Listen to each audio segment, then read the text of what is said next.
Good morning. I hope you're having a great week. Tomorrow is Sunday morning. If you remember, last Sunday we had a great crowd at church, and I hope we have another great crowd tomorrow, and I hope that we see you there.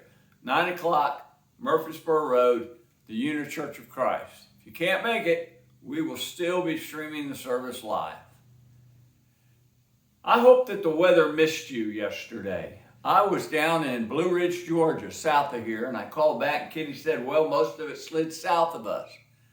Unfortunately, in Blue Ridge, Georgia, we caught a ton of bad weather. We had bad weather for 10 or 11 hours. The rain was so hard that you could hardly see across the street. All of the rivers are up and swollen this morning. But when all of this stuff started at about 2 o'clock yesterday afternoon or 3 o'clock yesterday afternoon, everybody's cell phone was going off. We were getting thunderstorm warnings, lightning warnings, flash flood warnings, getting them from whatever your weather service was and getting them from the National Weather Service. It was so bad, I showed my cousin how to go in his phone and turn off all of the sound notifications for his alerts. Coming back this morning, rivers were all up. I was going through McCaysville, Georgia, on my way to the Ocoee River to come back into Cleveland, Tennessee, and I got to the bridge in McCaysville and it was closed. Big signs across it, danger, warning, high water. I had to go downstream a little ways and cross at an old metal bridge. For some reason, it was still open. Looked back upriver and could see that the river was probably just 3-4 feet below the bridge that was closed. And I imagine those warning signs were put up last night during the heat of the storm. But we have warnings for our safety. The Surgeon General puts warnings on cigarettes. If you go out in my garage, almost every container out there in the garage has a warning on it telling you not to drink that and giving you safety measures to use if by accident somehow you do. You see in car manuals now, there's warnings not to drink battery acid. Who would do that in the first place? You go to McDonald's now and they have warning signs. This coffee could be hot. Don't put it in your lap. Warnings are everywhere.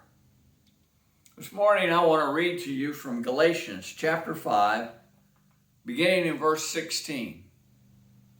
Paul writes, "So I say, live by the Spirit, and you will not gratify the desires of the sinful nature.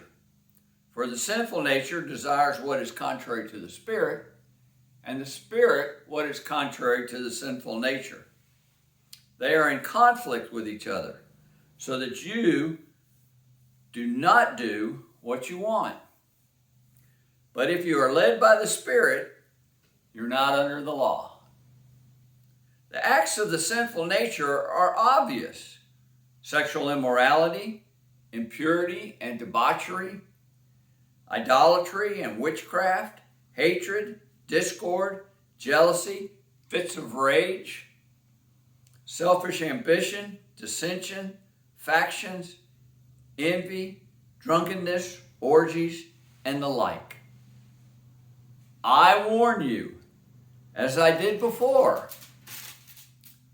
that those who live like this will not inherit the kingdom of God." You know, it's great that we have a choice. We have a choice to live by the Spirit, or we have a choice to live in our sinful nature.